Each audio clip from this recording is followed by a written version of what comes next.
Hello dear students, welcome to physics classes. In previous video we discussed about the linear magnification of a lens. By the definition, linear magnification of a lens can be defined as it is the ratio of linear size of the image to the linear size of the object. Expression wise, we are writing linear magnification of a lens as m is equal to hi divided by h naught. Here hi is the linear size of the image and h naught is the linear size of the object. And we also it is defined as it is the ratio of image distance to the object distance. That is, we already discussed it in the previous class. And also we discussed about the combination of lenses in contact. From that we discussed how the refraction takes place when two lenses are in contact. And in that finally we got one expression, that is nothing but P is equal to P1 plus P2. The meaning of this expression is the power of a equivalent lens is always equal to the sum of the power of the individual lenses. That one we discussed under combination of lenses in contact. Now in today's class we are going to discuss about the refraction through a prism. Dear students, we already discussed how the refraction takes place in the case of lenses. Now we will discuss how refraction takes place in the case of a prism. Before discussing that, we will see what do you mean by prism. See here, prism is an optical medium bounded by three rectangular faces and two triangular faces.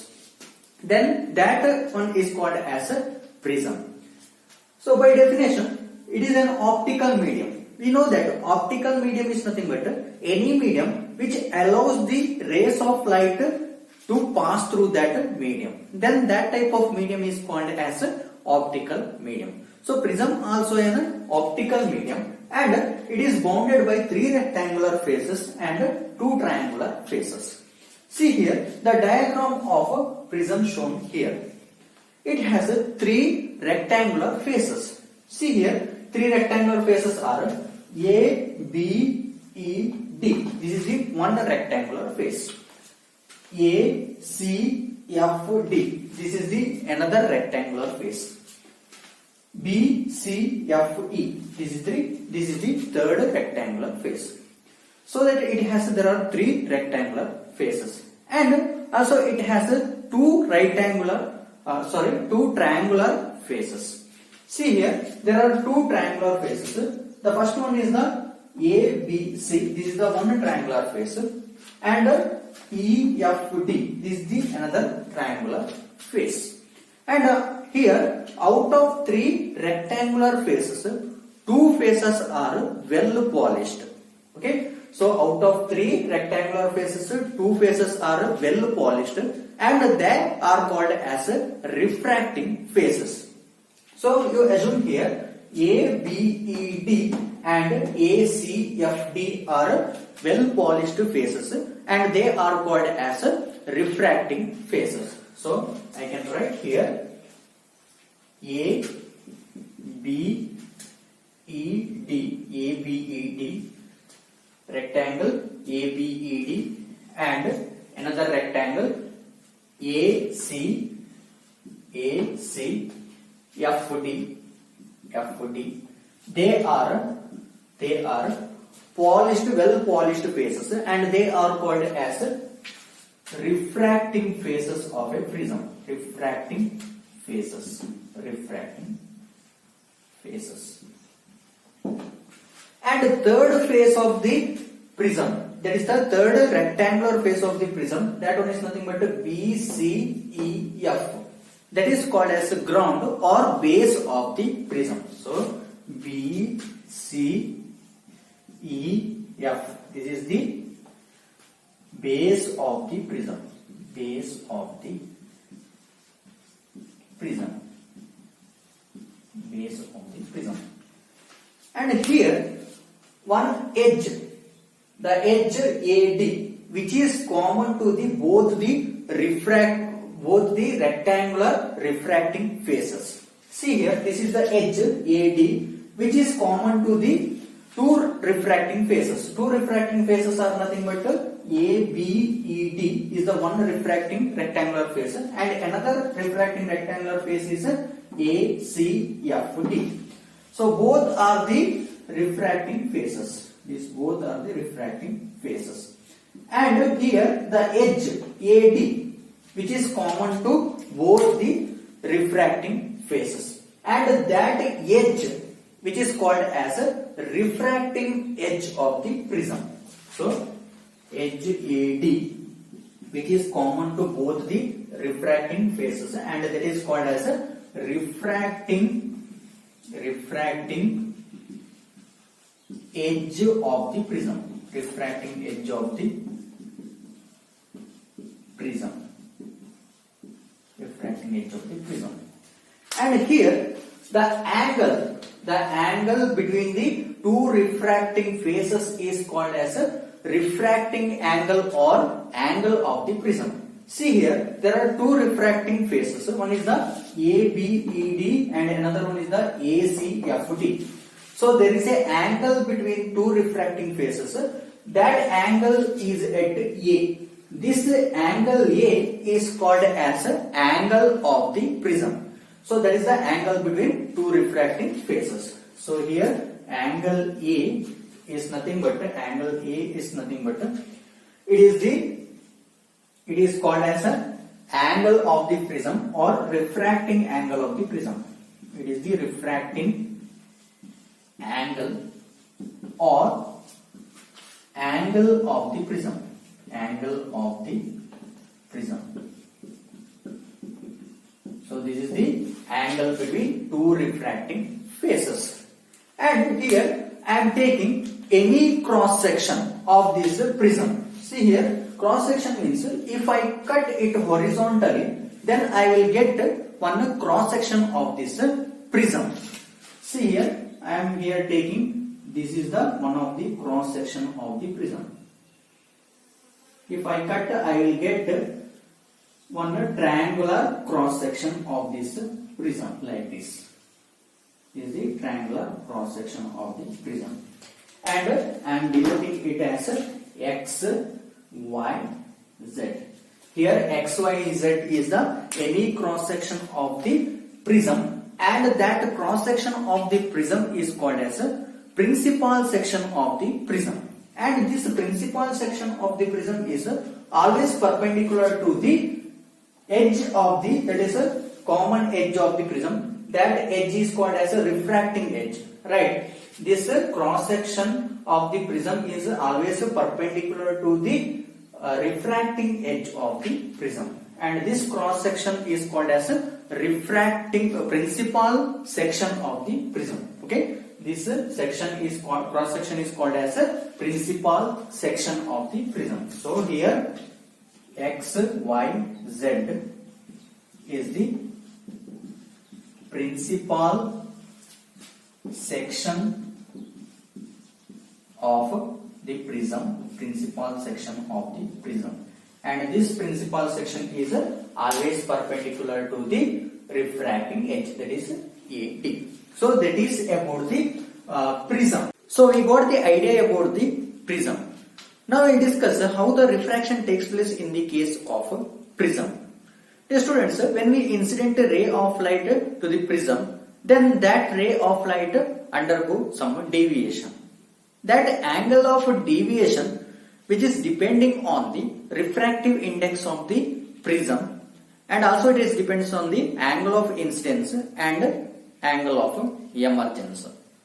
Now we'll see how refraction takes place, and here we are getting one expression, that is the expression for the refractive index of the prism in terms of angle of a prism and angle of a minimum deviation.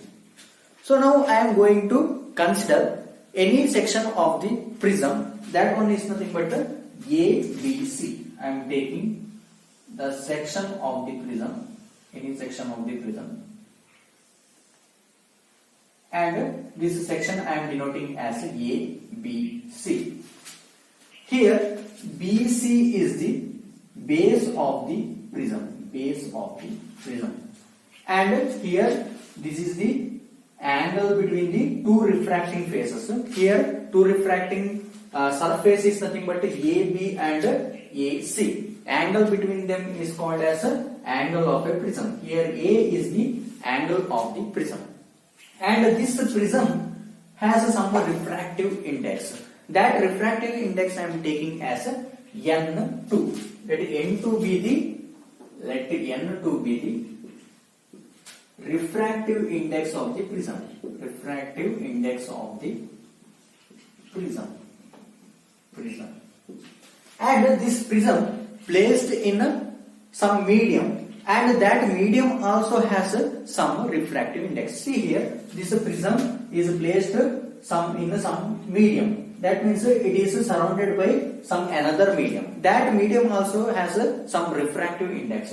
The refractive index of that medium which is surrounded by this prism is taking as N1. So let N1 be the refractive index of medium. Refractive index of medium in which prism placed, the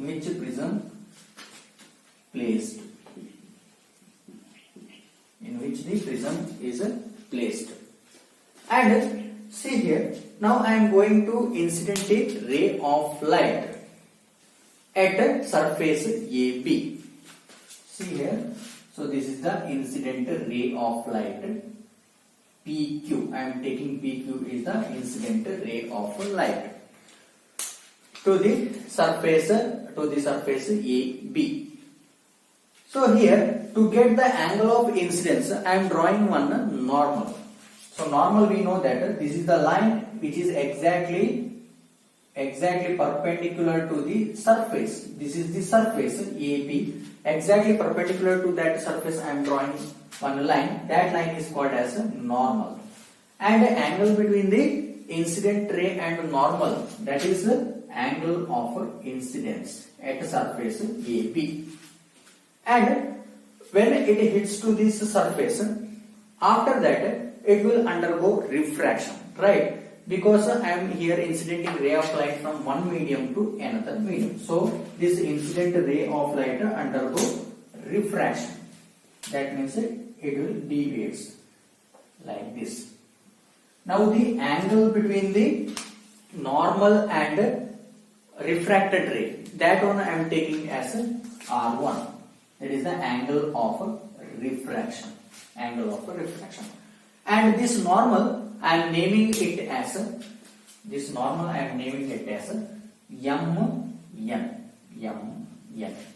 So here I is nothing but angle of incidence.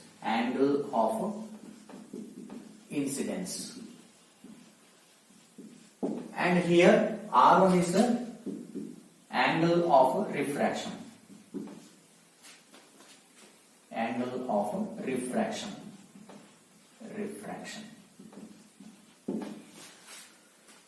And this refracted ray, I am naming it as QR.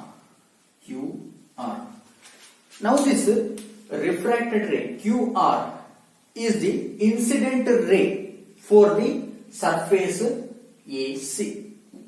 So now QR will be the incident ray for the refracting surface AC. And when it hits to the refracting surface AC, after hitting to the surface AC, it will again undergo refraction and it will emerges out from this prism. It will emerges out like this. It will emerges out like this. And this ray I am taking as RS. Here RS is the emergent ray. Here again I am drawing a normal to get the angle of incident at the surface AC and angle of emergence. So this is the normal I am drawing here to get the angle of incidence and angle of emergence. And this normal I am denoting as O. Okay.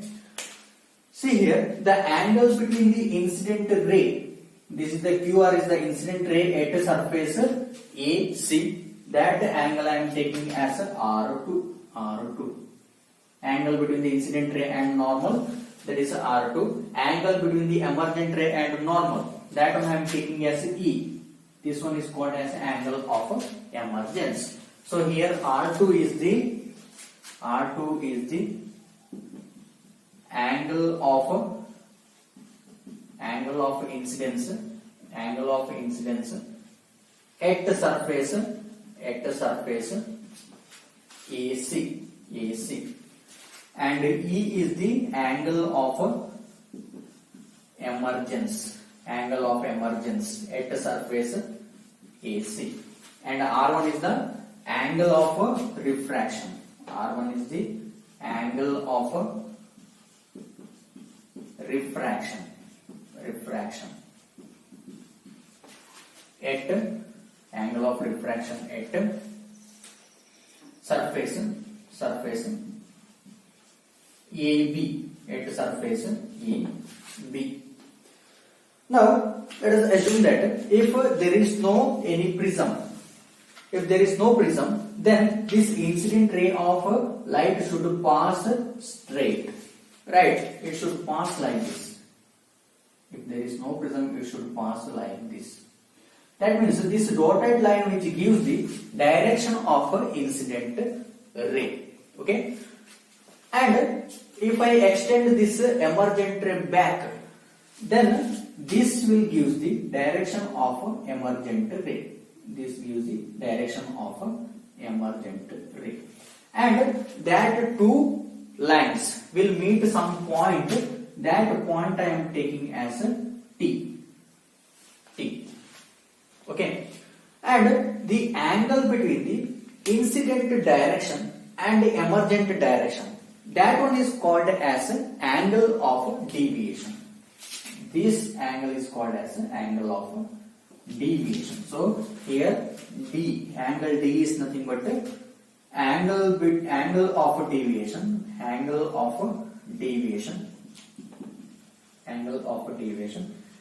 It is the angle between, angle of deviation means it is the angle between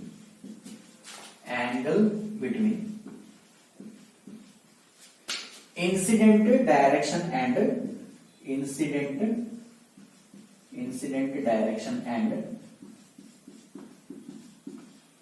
emergent direction.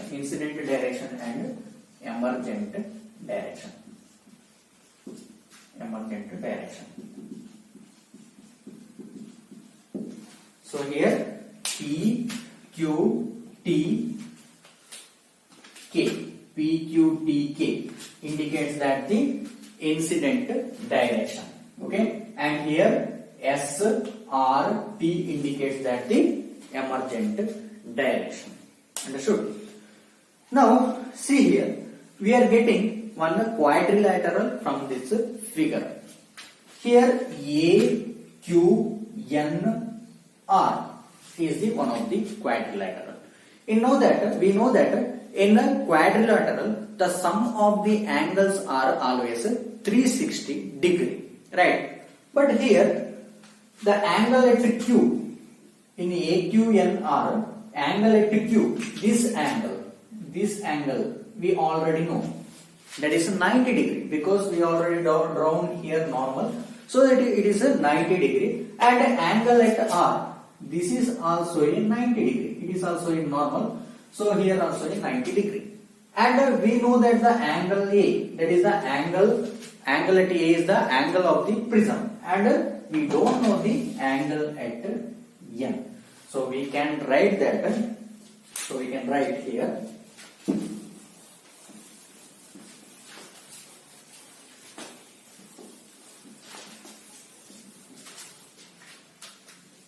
in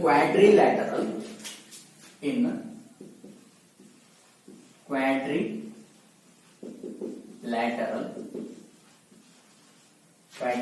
so that is a quadrilateral AQNR. There is a quadrilateral AQNR. quadrilateral AQNR. AQNR. We know that sum of the quadrilateral is sum of the angle of the quadrilateral is 360 degree. So the first angle I am taking as angle AQN in quadrilateral, angle AQN plus angle QNR, angle QNR plus angle NRA, angle NRA plus angle RAQ, angle RAQ, that is always equal to 360 degree. But here we know that angle at Q is 90 degree, so that we can write angle AQN is 90 degree plus angle at QNR we don't know, angle at N we don't know, so angle QNR I am writing as it is QNR, angle QNR plus angle NRA, angle at R is also a 90 degree, so it is 90 degree plus RAQ, angle at A, that is a prism angle, so that I am taking it as A, it is a prism angle, that is equal to 360 degree. So by rearranging 90 degree plus 90 degree, 180 degree, this 180 degree I am taking this side, so right hand side, so 360 minus 180 degree, that I will get 180 degree. So remaining term is QNR plus A is equal to 180 degree. So this is I am taking as equation 1. Now I am going to take one triangle. So that triangle is nothing but QNR. See here, QNR is the triangle. From triangle QNR, we know that in a triangle total sum of the angle is 180 degree. So here in QNR we can write angle R1 plus angle R2 plus angle QNR is equal to 180 degree. So from triangle QNR I can write R1 plus angle R2 plus angle QNR is equal to 180 degree. This is equation 2. Now see here, equation 1 and equation 2. In the right hand side both the equations are 1 equal to 180 degree. So that we can equate or compare equation 1 and equation 2 by comparing equation 1 and equation 2, we get by comparing equation 1 and equation 2. See here, left hand side QNR plus A, that is equal to, we can write in equation 2 left hand side R1 plus R2 plus QNR. In both these sides QNR will get cancelled, so that we can write R1 plus R2 is equal to A. This is equation number 3. Okay, and we know that exterior angle is always equal to the sum of opposite internal angles. See here, I am taking one external angle here. So in an angle KTR, this is the external angle, and that angle is equal to TQR plus TRQ, because these angles are now internal angles, internal opposite angles. We know that external angle is always equal to, this is the external angle, and this angle is equal to the internal opposite angles. Internal opposite angles means these are the internal opposite angles. So that I can write external angle KTR, that is equal to the opposite sum of the opposite internal angles. See here, internal first angle is TQR, angle TQR plus another angle is TRQ, TRQ, TRQ. So external angle KTR, that is nothing but a D, angle of deviation. So we will substitute there D. So sum of the internal opposite angles. So first angle is internal angle is that is here. This angle. What is the angle at Q here? See here. This angle is I. This one is full angle is I. Then this angle also I. Why this angle also should high? Because we know that opposite angles are always same. If the angles are opposite like this, if this one is I, then this one should be I. They are opposite angles. But we know that this one is the R1. This one is the R1. This total angle is I. This one is R1. Then we can write this angle as I minus R1.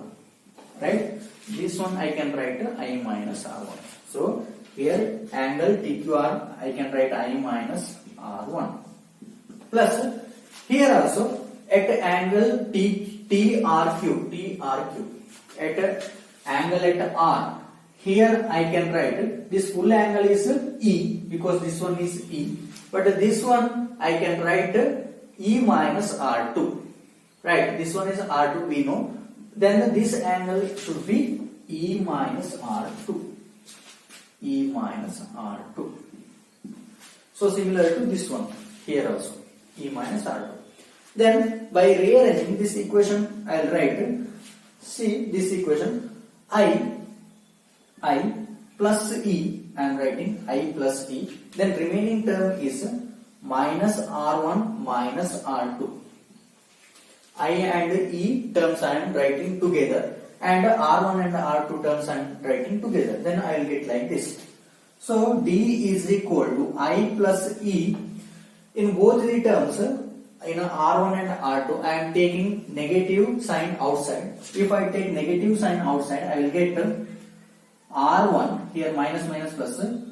Here also minus minus plus R1 plus R2 I will get R1 plus R2. But we know that from equation 3 we know that R1 plus R2 that is equal to A. So I can substitute here R1 plus R2 is equal to A. So it will become, this equation becomes I plus E minus R1 plus R2 is equal to A.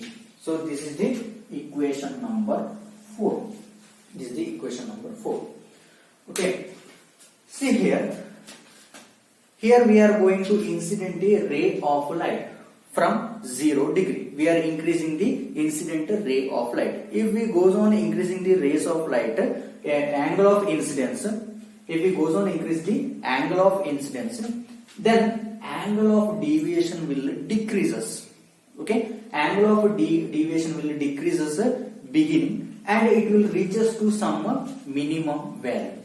After reaching to the minimum value, again it will start to increase. If you practically do this experiment, you will observe that one. So graphically you will get the result like this. See here, I am drawing one graph here.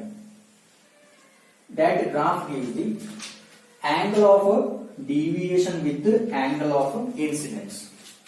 Angle of deviation versus angle of incidence. Angle of incidence. So if we goes on increase the angle of incidence, then angle of deviation will decreases at the beginning. This angle of deviation will decreases at the beginning, and it will decreases up to some minimum value. It will decreases up to some minimum value. After reaching to some minimum value, it will again goes on increasing like this. It will again goes on increasing like this. And when it reaches to the minimum value, this is the minimum value. Angle of deviation reaches to the minimum value. That means I am taking D is equal to capital DM. So here DM indicates that angle of a minimum deviation. Here DM is nothing but angle of minimum deviation. Angle of minimum deviation. So when deviation is minimum, angle of deviation is minimum, then angle of incidence is equal to angle of emergence. In this case, I is equal to E. Practically, you will observe this one. Okay. So when this is the minimum value of deviation, when angle of deviation is minimum, angle of incidence is equal to angle of emergence, and also in this case, so R1 is equal to R2. Angle R1 is equal to R2. So I can write. So here I am going to write at minimum angle of deviation. At minimum angle of deviation. I am taking D is equal to capital DM. D is equal to capital DM. And then angle of incidence is equal to angle of emergence. And also angle R1 is equal to R2. Okay, this is one of the condition you should remember. Then equation 3. I can write to see R1 is equal to R2, and that one I am taking as R in general. R1 is equal to R2 in general, I am taking that as R. Then equation 3 becomes so R1 equal to R plus R2 also equal to R is equal to A. Equation 3 becomes like this. Then R plus R is equal to 2R. 2R is equal to A, I will get. Then R is equal to A by 2. R is equal to A by 2, I will get. Similarly, in this condition, under minimum deviation condition, we will get equation 4. Equation 4 becomes, I can write equation 4 becomes D is equal to capital DM, angle of minimum deviation, DM. That is equal to, here I is equal to E. So instead of E, I can substitute I. So I plus I minus A. I plus I minus A. So I plus I, 2I. So by rearranging and all, we will get 2I minus A.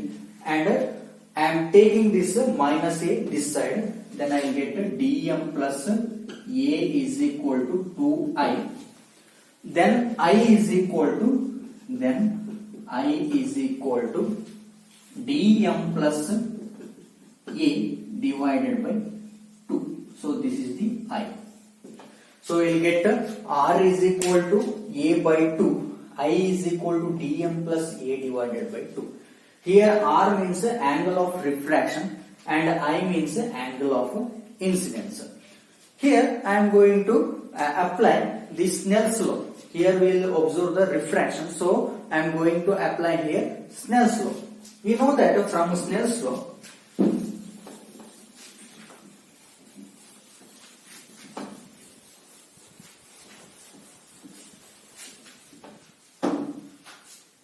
see here from Snell's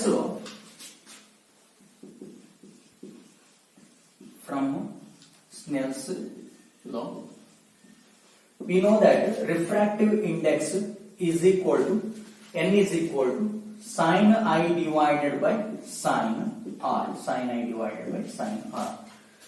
But here we are taking the refractive index of the prism with respect to the refractive index of the medium in which the prism placed. So I am writing here, instead of N, I am writing N21, refractive index of a prism with respect to the refractive index of the medium in which prism placed. That is equal to sin I. Instead of I am substituting dm plus a by 2.